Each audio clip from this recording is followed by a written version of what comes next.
తక్కువ ఇన్వెస్ట్మెంట్లో ఎక్కువ ప్రాఫిట్ని సంపాదించాలనుకుంటున్నారా? అయితే మీరు ఇంట్లోనే ఉంటూ ఈ ప్రాఫిట్స్ని అనేది ఎర్న్ చేయవచ్చు. అది ఎలాగో ఈ వీడియోలో మీకు క్లియర్గా చెప్పబోతున్నాను. Hi friends, this is Pradeep Devasari. Welcome to our channel. ఈ వీడియో స్టార్ట్ చేసే ముందుగా thanks for your support and encouragement.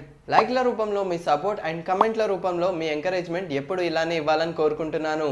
మీరు కనుక ఫస్ట్ టైం మా ఛానల్కి విజిట్ చేసినట్లయితే మా ఛానల్ను సబ్స్క్రైబ్ చేసుకోండి. ఇఫ్ ఆల్రెడీ సబ్స్క్రైబ్ చేసుకున్న వాళ్ళు బెల్ ఐకాన్ పై క్లిక్ చేసి ఈ వీడియోని లైక్ చేసి మమ్మల్ని సపోర్ట్ చేయండి. సో టాపిక్ లోకి వచ్చేసరికి కర్పూరం గురించి మనందరికీ బాగా తెలుసు. సో ఈ వీడియోలో కర్పూరం మేకింగ్ గురించే చెప్పబోతున్నాను. దాని త్రూ మీరు ఈజీగా పర్ మంత్ 60,000కి పైగానే సంపాదించవచ్చు. అది ఎలాగో ఇప్పుడు మీకు స్టెప్ బై స్టెప్ చెప్పబోతున్నాను. మనకు దీనికోసం కావాల్సింది ఏంటంటే కర్పూరం పౌడర్ అనేది మనకు ఇండియా మార్ట్లో నుంచి బై చేయవచ్చు. ఇది పర్ కేజీ వచ్చేసరికి 250 నుంచి 300 వరకు ఉంటుంది.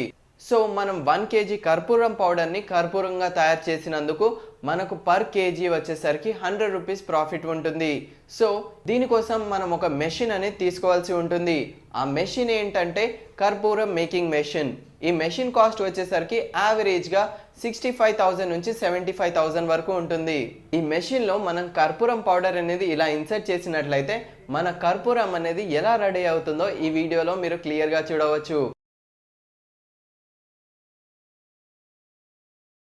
సో ఈ విధంగా ఈ మెషిన్ అనేది పర్ హవర్కి వచ్చేసరికి 5 కేజీస్ నుంచి 8 కేజీస్ వరకు కర్పూరం అనేది మ్యానుఫ్యాక్చర్ చేస్తుంది. సో రోజుకి 8 గంటల్లాగా క్యాలిక్యులేట్ చేసుకున్నా కూడా 40 కిలోల కర్పూరం అనేది రెడీ అయిపోతుంది. పర్ కేజీ 100 రూపీస్ ప్రాఫిట్ వేసుకున్నా కూడా 40 into 100 అంటే రోజుకి 4,000 రూపీస్ అనేది మన ప్రాఫిట్ అవుతుంది. దాంట్లో మీ labour cost and packing cost అన్నీ తీసేసినా కూడా 2,000 అనేది మీ ప్రాఫిట్గా మిగిలిపోతుంది. ఈ విధంగా 2,000ని 30 డేస్కి క్యాలిక్యులేట్ చేసుకున్నట్లయితే 60,000 మీ ప్రాఫిట్గా మిగిలిపోతుంది. దీనికోసం మీరు మెయిన్గా కాన్సన్ట్రేట్ చేయాల్సింది ఏంటంటే మార్కెటింగ్. ఏ బిజినెస్ అయినా సరే మార్కెటింగ్ అనేది పర్ఫెక్ట్గా ఉన్నట్లయితే మీరు మ్యానుఫ్యాక్చర్ చేసిన ప్రోడక్ట్స్ అనేది ఈజీగా సేల్ అవుతుంది.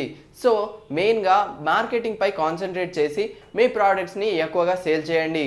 ఈ వీడియో మీకు యూస్ఫుల్ అవుతుందని అనుకుంటున్నాను. ఈ వీడియో కనుక మీకు నచ్చినట్టయితే లైక్ చేయండి, షేర్ చేయండి. మీ అభిప్రాయాలను కింద కమెంట్ చేయండి. మరిన్ని లేటెస్ట్ అండ్ ఇంట్రెస్టింగ్ వీడియోస్ కోసం మా ఛానల్ను సబ్స్క్రైబ్ చేసుకోండి. Thank you.